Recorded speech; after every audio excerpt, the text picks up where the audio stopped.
എല്ലാ പ്രിയപ്പെട്ട കൂട്ടുകാർക്കും മിന്നു അക്കു ഷോയിലേക്ക് സ്വാഗതം. പറഞ്ഞോ.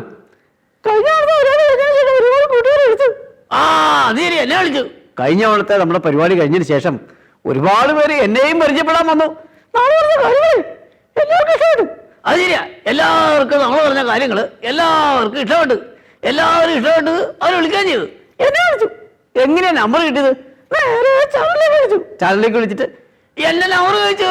ഞാൻ കൊടുത്തല്ലോ. ഓ അങ്ങനെയായിരിക്കും. എന്നെ വിളിച്ചു.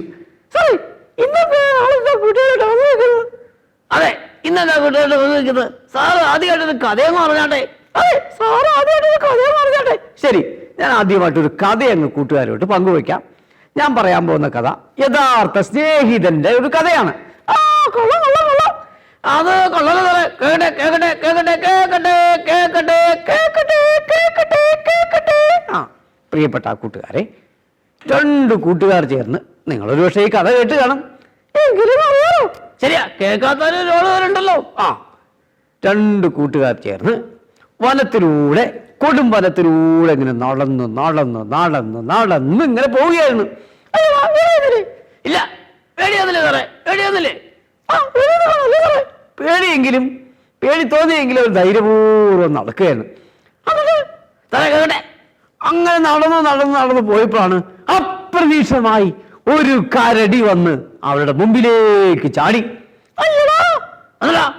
മുമ്പിലേക്ക് ചാടിയപ്പോൾ മറ്റേ കൂട്ടുകാരൻ ഈ കൂട്ടുകാരനെ സഹായിക്കാനോ രക്ഷപ്പെടുത്താനോ നോക്കാതെ പെട്ടെന്ന് ചാടിയും കയറി. അത് കഷ്ടായില്ലോ സാറേ, അല്ലേ? ആ കൂട്ടുകാരെ സഹായിക്കാൻ പോലും നടക്കാതെ അത് കഷ്ടായില്ലോ. നല്ല കൂട്ടുകാരനായിരുന്നില്ല. അവശേഷിച്ച കൂട്ടുകാരൻ ബുദ്ധിമാനായിരുന്നു. അവനെന്ത് ചെയ്യുന്നറിയാമോ സാറേ? അവനെന്താ ചെയ്തേ? അവനൊരു കാര്യം ചെയ്തു. കരടി വന്നപ്പോൾ ചത്ത മാതിരി ആ റോട്ടിലങ്ങ് കിടന്നു. അത് ശരിയാ, കരടി ചത്തയാളെ തന്നെയല്ല. അതുകൊണ്ട് കരടി മൊത്തം ഒന്ന് മടക്കി നോക്കി, മൊത്തം ഒന്ന് മണത്ത് നോക്കി. മണത്ത് നോക്കിയപ്പോഴൊക്കെ അവരിങ്ങനെ ശ്വാസം പിടിച്ച് കിടന്നു. കരടിക്കാനുള്ള ആള് ചത്തുപോയെന്ന് തോന്നിക്കാണോ, അല്ലേ സാറേ? കരടി അവസാനം ഇയാളെ ഉപേക്ഷിച്ച് കാട്ടിലേക്ക് പോയി. എന്നിട്ട് രക്ഷപ്പെട്ട ആളെന്ത് ചെയ്തു സാറേ? അയാള് പെട്ടെന്ന് മരത്തിന്ന് ചാടി ഇറങ്ങി ഇതിന്റെ അടുത്തേക്ക് വന്ന് കാണും. അതുപോലെ തന്നെ രക്ഷപ്പെട്ടയാൾ മരത്തിൽ നിന്ന് ചാടി ഇറങ്ങി കൂട്ടുകാരന്റെ അടുത്തെത്തി.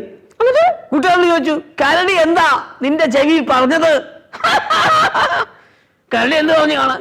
കൂട്ടുകാരൻ പറഞ്ഞു, കരടി എന്റെ ചെവിയിൽ പറഞ്ഞത് ആപത്തിൽ പ്രയോജനമില്ലാത്തവനെ വിശ്വസിക്കരുതെന്നാണ് പറഞ്ഞത്. അത് ശരിയാണ് സാറേ.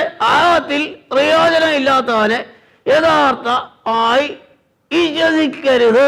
സാറേ, കരടി പറഞ്ഞത് സത്യമല്ലേ? അതെ, കരടി പറഞ്ഞത് സത്യമല്ലേ? പ്രിയപ്പെട്ട കൂട്ടുകാരെ, നിങ്ങളൊന്ന് മനസ്സിലാക്കണം. നമുക്ക് ഒരുപാട് സുഹൃത്തുക്കളില്ലേ, ഒരുപാട് ബന്ധങ്ങളില്ലേ? നമ്മൾക്ക് ആരുമില്ലാതിരിക്കുമ്പോൾ, നിരാശനായിരിക്കുമ്പോൾ ഏതെങ്കിലും കൂട്ടുകാരൻ വിളിച്ചു ചോദിക്കാറുണ്ടോ? ഇപ്പൊ എല്ലാവർക്കും കൂട്ടുകാർ. അത് ശരിയാണ്, എല്ലാവർക്കും കൂട്ടുകാർ വരുക. അതെന്താ കൂട്ടുകാർക്കൊക്കെ ലൈക്കിലല്ലേ സമയമുള്ളൂ. അത് ശരിയാ, സോഷ്യൽ മീഡിയയുടെ കാലമാണല്ലോ ഇപ്പോൾ. ഇപ്പൊ എല്ലാവർക്കും വിളിച്ചു ചോദിക്കലും സംസാരം ഒക്കെ നിർത്തി പോസ്റ്റ് ഇടുക, ലൈക്ക് ചെയ്യുക. അവസാനം ലൈക്ക് മാത്രമായി. ശരിയാ, ഫേസ്ബുക്കിന്റെയും വാട്സപ്പിന്റെയും ഒക്കെ കാലം വന്നപ്പോ നമ്മളൊക്കെ എന്ത് ചെയ്യും? ഫേസ്ബുക്കിൽ നമ്മൾ പോസ്റ്റ് ചെയ്യും. പോസ്റ്റ് ചെയ്യുമ്പോൾ നമ്മുടെ കൂട്ടുകാരന്മാർ അത് ലൈക്ക് ചെയ്യും. ലൈക്ക് ചെയ്യുമ്പോൾ ലൈക്കിന്റെ എണ്ണം നോക്കി നമ്മൾ കൂട്ടുകാരെ നിശ്ചയിക്കും. അതെ, ലൈക്കിന്റെ എണ്ണം നോക്കി കൂട്ടുകാരെ നിശ്ചയിക്കും. നമ്മൾ പറയും, എനിക്കൊന്ന് 500 ലൈക്ക് കിട്ടി, എനിക്കൊന്ന് 1000 ലൈക്ക് കിട്ടി, എനിക്കൊന്ന് 1700 ലൈക്ക് കിട്ടി, എനിക്കൊന്ന് 2000 ലൈക്ക് കിട്ടി, എനിക്കൊന്ന് 2500 ലൈക്ക് കിട്ടി. തർക്കിക്കണ്ട. ലൈക്ക് ഇങ്ങനെ ഒരുപാട് കൂടിക്കൊണ്ടിരിക്കുകയല്ലാതെ നമുക്കൊരാപത്ത് വന്നാൽ വിളിച്ചു ചോദിക്കാൻ ആരും ഉണ്ടാവില്ല. അത് ശരിയാ. കൂട്ടുകാരെ, ലൈക്ക് എന്നല്ല, ലൈക്ക് ചെയ്യുകയല്ല നമുക്ക് ആവശ്യം, അവൻക്ക് സ്നേഹമാണ് കൊടുക്കേണ്ടത്. അത് ലൈക്ക് ചെയ്യാൻ എളുപ്പാ, വിളിച്ചു ചോദിക്കാൻ ബുദ്ധിമുട്ടാ. അതുകൊണ്ട് ഏറ്റവും കണ്ടെത്തുന്ന മാർഗം എന്താണെന്നറിയാമോ? ലൈക്ക് ചെയ്യുക, ലൈക്ക് ചെയ്യുക, ലൈക്ക് ചെയ്യുക. സോഷ്യൽ മീഡിയയുടെ കാലഘട്ടമായപ്പോൾ ഫേസ്ബുക്കിൽ ലൈക്ക് ചെയ്ത് കളിക്കലാണ് ഇപ്പൊ ചങ്ങാതിമാർക്കുള്ള സമയം. സാറേ പറഞ്ഞോ? അത് ശരിയാ സാറേ, ഏറെ ചില കൂട്ടുകാരുണ്ടെന്ന് ഇന്ന് പറഞ്ഞത് സത്യമാണ്. അത് ശരിയാ, ഏറെ ചില ചങ്ങാതിമാരുണ്ട്. എന്താ അവരുടെ കുഴപ്പമെന്നറിയാമോ? എന്താ അവരുടെ കുഴപ്പമൊന്നും പിന്നെ ഒന്ന് പറഞ്ഞേ. ഓട്ടോ എടുക്കും. അങ്ങനെയും ചില ചങ്ങാതിമാര് നമുക്കുണ്ട്. എന്താണ്? ഒരാൾ അപകടത്തിൽപ്പെട്ട് കിടന്നാൽ, ഒരു ആക്സിഡന്റിൽപ്പെട്ട് കിടന്നാൽ ഫോട്ടോ എടുക്കുന്ന ആളുകളുടെ എണ്ണം കൂടുക. അയ്യോ കഷ്ടം തന്നെ. എനിക്ക് ഒരുപാട് വേദനയുണ്ട്. അല്ല ഇല്ല, ഒരാൾ അപകടത്തിൽപ്പെട്ട് ആക്സിഡന്റിൽപ്പെട്ട് കിടന്നാൽ ആളുകൾ രക്ഷിക്കാൻ നോക്കൂല അദ്ദേഹത്തെ. പകരം എന്ത് ചെയ്യും? മൊബൈലിൽ പകർത്താനാണ് എല്ലാവർക്കും മത്സരം. ശരിയല്ലേ സാറേ? സാറിനാണോ തോന്നിയിട്ടുണ്ടോ? എനിക്കും പലവട്ടം വിഷമം തോന്നിയിട്ടുണ്ട്. ജീവന് വേണ്ടി പെടയുന്ന ആളുകളുടെ ഫോട്ടോ എടുത്ത് രസിക്കുന്ന കുറേ ആളുകൾ. ഇവരും ഈ സമൂഹത്തിലെ കൂട്ടുകാരല്ലേ? ഇവരും കൂട്ടുകാരല്ലേ? സത്യത്തിൽ ഇതൊക്കെ കൂട്ടുകാരൻ്റെ ഒരു കൂട്ടുകാരാണോ? പ്രിയപ്പെട്ട കൂട്ടുകാരെ, ഇങ്ങനെയും സമൂഹത്തിൽ കൂട്ടുകാരുണ്ട്. സോഷ്യൽ മീഡിയ വന്നതിന് ശേഷം ഈ സോഷ്യൽ മീഡിയ വന്നതിന് ശേഷം ഒരുപാട് നല്ല കാര്യങ്ങൾ നടക്കുന്നുണ്ട്. അത് കാണാതിരിക്കരുത്. ഒരുപാട് നല്ല കാര്യങ്ങൾ നടക്കുന്നുണ്ട്. ഒരാൾക്ക് ഉയരായാൽ, ഒരാൾക്ക് അസുഖത്തിലായാൽ സഹായിക്കാൻ സോഷ്യൽ മീഡിയ കൂട്ടായ്മയുണ്ട്. അത് ശരിയാ സാറേ, നല്ല കാര്യങ്ങൾ ഒരുപാട് നടക്കുന്നുണ്ട്. പക്ഷേ അത് ശരിയാ, അക്കു പറഞ്ഞത് വളരെ കറക്റ്റാ. നല്ല കാര്യങ്ങൾ സോഷ്യൽ മീഡിയ വഴി ഒരുപാട് നടക്കുന്നുണ്ട്. പക്ഷേ നിർഭാഗ്യവശാൽ ഇതിന്റെ ഉപയോഗം മനസ്സിലാക്കാതെ ദുരുപയോഗം ചെയ്യുന്ന ഒത്തിരി കൂട്ടുകാരുണ്ട് ഇവിടെ. കൂട്ടുകാരുണ്ട്. അത് ശരിയാ, ഏറെ ചില കൂട്ടുകാരുണ്ട്. എന്താ കൂട്ടുകാരുടെ പ്രത്യേകത? ഫോർവേഡ് കൂട്ടുകാർ, ഫോർവേഡ് കൂട്ടുകാർ, ഫോർവേഡ് കൂട്ടുകാർ. ഫോർവേഡ് കൂട്ടുകാരോ? അതെന്താ? എന്തും കണ്ടു കഴിഞ്ഞാൽ ഉടനെ അങ്ങ് ഫോർവേഡ് ചെയ്തേക്കും. അത് ഞാൻ പുതുതായിട്ട് കേൾക്കാണല്ലോ. ആ കൂട്ടുകാരന് മിന്നൂട്ടുള്ള പേരെന്താ? ഫോർവേഡ് കൂട്ടുകാർ. ഞാനൊരു ആഴ്ച കണ്ടു. എന്താണ്? വർഷങ്ങൾക്ക് മുമ്പ് ഒരു കുട്ടിയെ കാണാതായി. 10 വർഷങ്ങൾക്ക് മുമ്പ് ഒരു കുട്ടിയെ കാണാതായി. 10 വർഷമാണോ? അല്ല, 5 വർഷം. 5 വർഷങ്ങൾക്ക് മുമ്പ് ഒരു കുട്ടിയെ കാണാതായി. കാണാതായ കുട്ടിയുടെ ചിത്രം വാട്സപ്പിൽ വന്നു. കാണാതായ കുട്ടിയുടെ ചിത്രം വാട്സപ്പിലൂടെ വന്നു. എന്നിട്ടോ അത് ഫേസ്ബുക്കിലും വന്നു. കാണാതായ കുട്ടിയുടെ ചിത്രം വാട്സപ്പിലും ഫേസ്ബുക്കിലും വന്നു. എന്നിട്ട് എന്ത് ചെയ്തു? കൂട്ടുകാരത് ഫോർവേഡ് ചെയ്തുകൊണ്ടേ ഇരുന്നു. അങ്ങനെയും കുറെ ഫോർവേഡ് കൂട്ടുകാരുണ്ട്. അവരോട് തന്നെ ഫോർവേഡ് ചെയ്യും, സഹായിക്കണമെന്ന് പറയും. അടുത്ത ആൾ ഫോർവേഡ് ചെയ്യും, ഫോർവേഡ്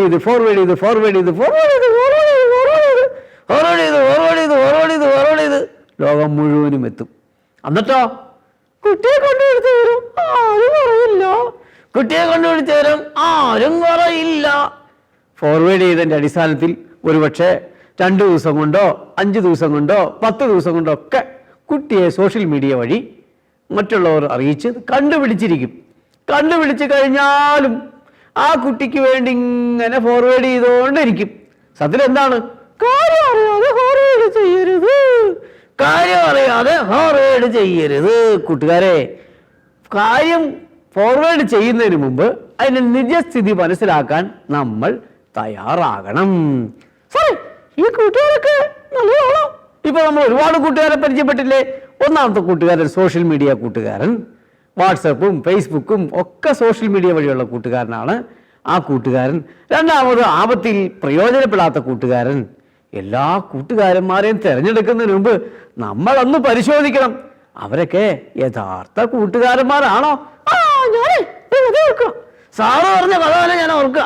ഒരു തിമിംഗലത്തിന്റെയും സിംഹത്തിന്റെ കഥ. ഞാനത് മുമ്പ് പറഞ്ഞിട്ടുണ്ടല്ലേ? സാറ് കൂട്ടുകാരെ, ഞാൻ ഒരു കഥ കൂടി പറയാം. സാറ് പറഞ്ഞതാണ്, നല്ല കഥയാണ്. ഒരു സ്ഥലത്ത് കരയിലെ രാജാവായ സിംഹം കടലിലെ രാജാവായ തിമിംഗലവും തമ്മിൽ കൂട്ടായി. അവർ പരസ്പരം കൂട്ടുകൂടി, അവർ പരസ്പരം സംസാരിച്ചു. അങ്ങനെ ഇവർ വലിയ കൂട്ടുകാരായി. കടലിലെ രാജാവായ സിംഹം കടലിലെ രാജാവായ തിമിംഗലമായി സംസാരവും ഒരുപാട് കാര്യങ്ങളൊക്കെ ചർച്ച ചെയ്ത് സുഖമായിട്ട് അങ്ങ് പോയി.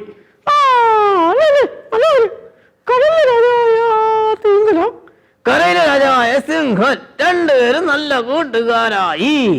കൂട്ടുകാരങ്ങായിരിക്കുമ്പോൾ കരയിലെ രാജാവായ സിംഹം അപ്രതീക്ഷിതമായി വേട്ടക്കാരുടെ കെണിയിൽപ്പെട്ടു. അയ്യടാ, എന്നിട്ട് പല വഴിയും പരിശ്രമിച്ചിട്ടും രക്ഷപ്പെടാൻ പറ്റിയില്ല. ഉടനെ സിംഹം വിളിച്ചു പറഞ്ഞു, രക്ഷിക്കണേ, രക്ഷിക്കണേ, രക്ഷിക്കണേ. കരയിലെ രാജാവായ സിംഹത്തിന്റെ നിലവിളി കടലിൽ കിടന്നുകൊണ്ട് തിമിംഗലം കേട്ടു. അങ്ങനെ സാറേ, തിമിംഗലത്തിന് രക്ഷിക്കാൻ പറ്റുമോ? തിമിംഗലം വിളിച്ചു പറഞ്ഞു, പ്രിയ സ്നേഹിത, എനിക്ക് നിന്നെ രക്ഷപ്പെടുത്താൻ പറ്റില്ല. എനിക്ക് കരയിലേക്ക് വരാൻ പറ്റില്ല. നീ കടലിലായിരുന്നുവെങ്കിൽ നിന്നെ രക്ഷപ്പെടുത്താമായിരുന്നു. അയ്യടാ, അയ്യടാ, അയ്യടാ, അയ്യടാ. അപ്പോഴാണ് സിംഹത്തിന് മനസ്സിലായത്, സിംഹത്തിനെ രക്ഷപ്പെടുത്താൻ തിമിംഗലത്തിന് കഴിയില്ല. ചില പ്രിയപ്പെട്ട കൂട്ടുകാരെ, നമ്മൾ സുഹൃത്തുക്കളെ തിരഞ്ഞെടുക്കുമ്പോൾ ഒന്നോർക്കണം, നമ്മളെ സഹായിക്കാൻ പ്രാപ്തിയുള്ളവനാണോ നമ്മുടെ കൂട്ടുകാരൻ? നമ്മളെ ആപത്തിൽ മിത്രമാവാൻ പറ്റുന്നവനാണോ നമ്മുടെ കൂട്ടുകാരൻ? യഥാർത്ഥ സ്നേഹിതന്മാർ ആരാണെന്ന് നമ്മൾ തിരഞ്ഞെടുക്കണം. നമ്മൾ സോഷ്യൽ മീഡിയയും ഒക്കെ തിരഞ്ഞെടുക്കുന്നതിന് മുമ്പ് അതിൻ്റെ ഉപയോഗം കൂടി മനസ്സിലാക്കി തിന്മയിൽ നിന്നും നന്മയിലേക്ക് നയിക്കുവാൻ നമ്മുടെ ബന്ധങ്ങൾക്ക് കഴിയുമോ എന്ന് ചിന്തിക്കണം. നമ്മുടെ ജീവിതത്തിന് വേണം നമ്മൾ ആദ്യം ലൈക്ക് ചെയ്യുക.